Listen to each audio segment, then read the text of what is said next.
Yo,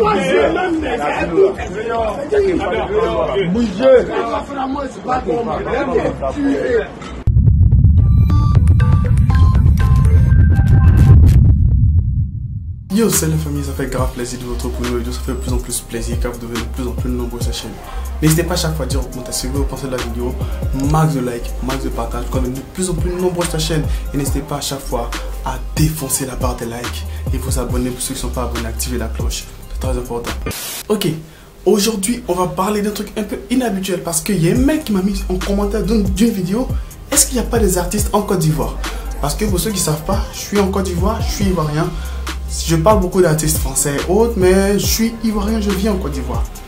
Donc, on va parler d'artistes ivoiriens. Donc, il y a celui qu'on appelle le Zeus, le Pérus, bref, le mec, j'ai dit la mille noms DJ Arafat, qui est actuellement en clash. Bon, il y a longtemps qu'il est en clash avec Tiesco, le Sultan, qui est un artiste qui fait plus de l'afro-trap. C'est-à-dire que c'est l'autre fait du coupé-décalé, l'autre fait de l'afro-trap. Quand il y a réconfort, toutes les douleurs qu'on voit le frère maçon. Moi je suis un vrai garçon, je suis pas franc-maçon. Rebelle et nerveux comme Never.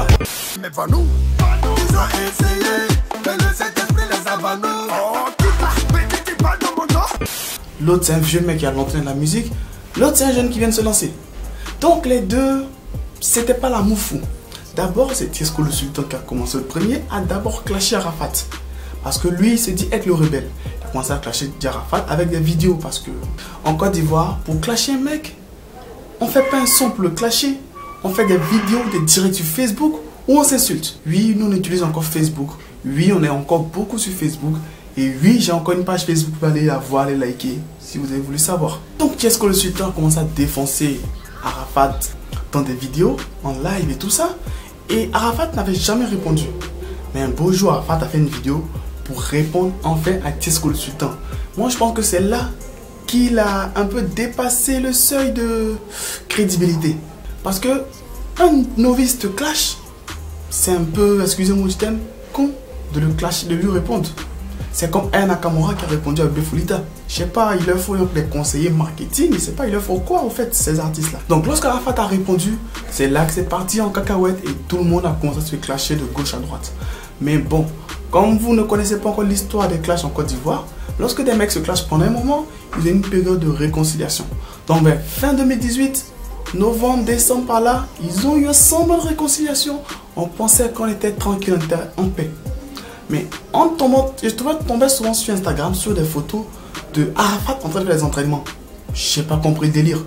Je dis le mec, bon, comme Medim ça fait sa période de sport, Dadju c'est dans sa période de sport, MHD avant d'être en prison dans sa période de sport, il dit bon, comme ces temps-ci il est côtoie, il veut faire comme eux, tranquille.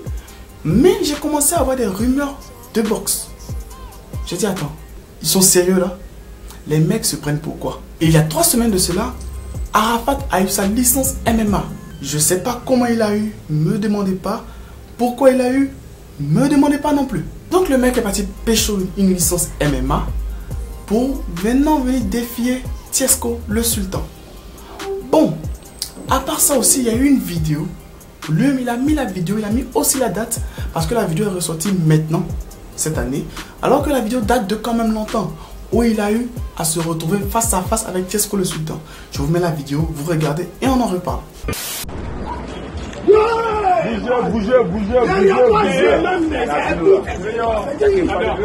Bougez.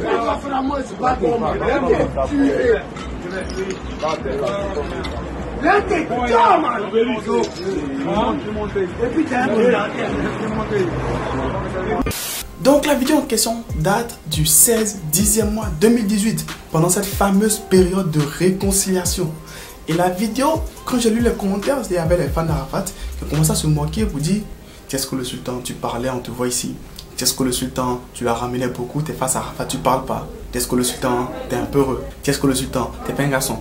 Tiesco le Sultan, ça devenait saoulant. Mais quand on regarde bien la vidéo, en fait, Tiesco le Sultan se retrouve au milieu de plusieurs personnes avec Arafat en face de lui. C'est un peu comme Karis qui se retrouve à Orly, tout seul, cette fois-ci sans maladie haute, tout seul au milieu de plusieurs mecs et Booba en face de lui. Arafat, ce serait pas le Booba ivoirien. Et là, face à face, franchement dit, moi, je t'insulte, tranquille, peinard. Mais si on se croise face à face et que tu ramènes toute ton équipe, je vais pas faire le malin. Parce que je vais me faire démolir si j'ose répondre à tout ce que tu vas dire. Donc j'attends tranquille que tu finisses tout ce que tu as à faire. Mais dès que je rentre chez moi, je réponds ce que je fais au calme. Donc cette vidéo est ressortie récemment. Il y a plein de youtubeurs qui ont fait des vidéos là-dessus. J'ai utile de faire une vidéo là-dessus parce que je dis bof, ça va terminer très rapidement. Puis qu'est-ce que j'apprends? Les deux parlent de contrat pour un combat. Ils sont sérieux là? Les mecs, ils ont tellement regardé Booba et Caris se clasher, parler d'Octogone, faire des vidéos interposées sur Instagram et tout ça, qu'ils veulent faire pareil. Yo la famille, bonjour. Ce message c'est pour Tapeta. Tapeta qui veut dire tapette. Si t'aimes ton père, ta mère et tous tes enfants, le respect de ta fierté, le respect de ta famille signe ce putain de contrat, man. Ce que tu veux, frère. T'as voulu que je le signe, je l'ai signé, man. Alors viens pas te jouer, il t'appelle, tu vois. Il signe ce putain de contrat pour que je puisse te défoncer ta tronche de ta putain de race de merde. Sinon t'es une poule mouillée. Le mec il a la mort, il veut que je signe, tu veux que je signe, fils de tu veux que je signe, encule, bâtard, va te faire enculer. Je signerai rien. Tant qu'on n'a pas le même contrat, tant qu'on n'a pas les mêmes millions, je signerai rien. Tu crois que tu vas enculer tout le monde? Moi, tu vas pas m'enculer. Je suis un vrai BT, négro. La grosse médaille, tu vois, la ceinture là, elle ira à Gagnoa. Voilà. T'as la mort. La petite vidéo que vous avez vue qui circule là, ils sont venus à 20 contre 3. Normal, j'ai pas parlé, il m'a touché comme ça, j'ai laissé faire. Tu m'aurais mis un coup, je t'aurais enculé. Donc arrête de faire circuler des vidéos de 15 secondes, faire comme si tu m'as frappé, tu peux pas me frapper. Rajoute tous les zéros sur mon contrat comme le tien et on se bat quand tu veux. Petit bâtard, va. Tu crois que tu vas embobiner qui avec tes conneries là? Ça fait des années que tu blagues des jeunes. C'est fini là, on est en 2019. Je vais t'enculer, négro. Je vais t'enculer. Avec ton contrat à la con, je pourrais même pas m'en payer 10.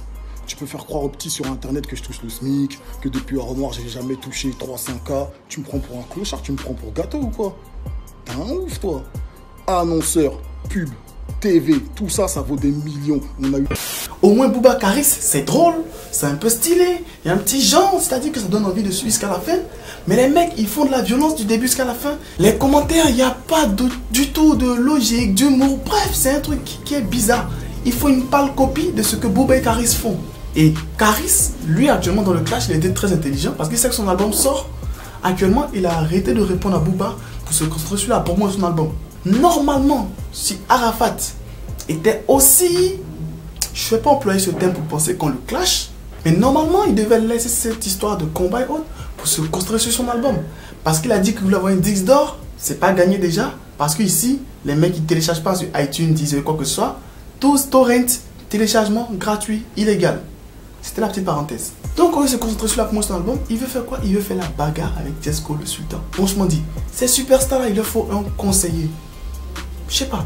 Il leur faut des conseillers pour leur dire, fais pas ça. Fais ceci, fais cela. Tu fais sortir un album, tu as des ambitions magnifiques. Je salue ces ambitions parce que véritablement, il n'y a pas véritablement un artiste de ces derniers temps qui a rêvé d'avoir un disque d'or, sortir un album et tout. Si son album, tu veux un disque d'or, concentre-toi dessus. Non, tu vas aller faire la bagarre avec Tiesco le Sultan. Tiesco le Sultan, je le connaissais ni d'Adam ni d'Eve. Mais après cette histoire, j'ai commencé à écouter ses sons et autres. Il a un bon flow, un bon feeling. Si c'était allié simplement avec d'autres rappeurs et autres, il serait au sommet du rap. Au moins, tu es au sommet du rap. L'autre au sommet du coupé décalé, tu vois, vous pouvez causer, tu le clashes, tranquille. Mais il a voulu prendre ça pour se lancer. Mais là, ça part à autre chose. Ils vont partir maintenant en combat. Et comme par coïncidence, la date de leur combat, c'est en avril. Moi, je me tire, ils n'ont qu'une inspiration, les artistes ivoiriens. C'est pour ça que je ne parle pas d'eux. Ils font tout ce que les autres font. Donc, c'était mon avis concernant cette bagarre et pour savoir un peu tout ce qui se passe. N'hésitez pas, pour ceux qui sont les fans de Arafat, Tiesco le Sultan, donnez vos avis, vos versions en commentaire. Pour ceux qui ne connaissaient pas l'histoire, donnez-moi vos avis en commentaire aussi pour qu'on puisse savoir qu'est-ce que vous en pensez réellement. Mais c'est l'affaire actuellement qui fait grand bruit concernant le buzz en Côte d'Ivoire, cette histoire des bagarres et autres. On prenait juste l'histoire de bagarre, Octogone pour pouvoir se moquer de Bouba et Caris. Mais là, les deux rentrent dedans. Déjà, la MMA, ça n'a jamais été fait en Côte d'Ivoire. Je ne sais pas si c'est légal. Donc, ils sont en train de rêver déjà. Parce que faire un combat MMA en Côte d'Ivoire, c'est pas encore possible. Donc, pour l'instant, ils sont en train de rêver. Ils sont en train de faire du bruit inutilement. Ils ont même fait une ceinture, tout ça. Juste un tapage inutile. Donc, sur ce, max de like, max de partage. Dites-moi en commentaire tout ce que vous pensez de la vidéo pour qu'on devienne plus en plus nombreux à savoir ce qui se passe réellement. Max de like, max de partage. Et aussi, abonnez-vous, activez la cloche. Sur ce, restez connectés, restez branchés. Bye. Cordialement, Jeff.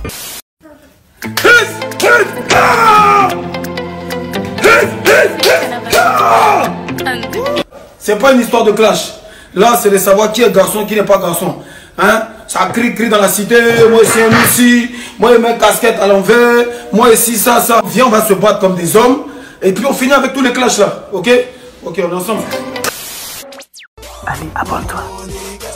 Historique et incompris, tu parles de moi, tu fais ma pub, archiduc prend des ailes sans bois de Red Bull. Tu veux me stopper, pas de chance, tu veux m'éviter comme le vent. Archiduc débarque, les jaloux en masse. J'ai pas encore de cachet, mais déjà un tas de sorciers. Viens pas ici m'embêter, sinon je serai enragé. T'es pas mon négro, on n'est pas des rivaux. Croise pas mes potos, non pas des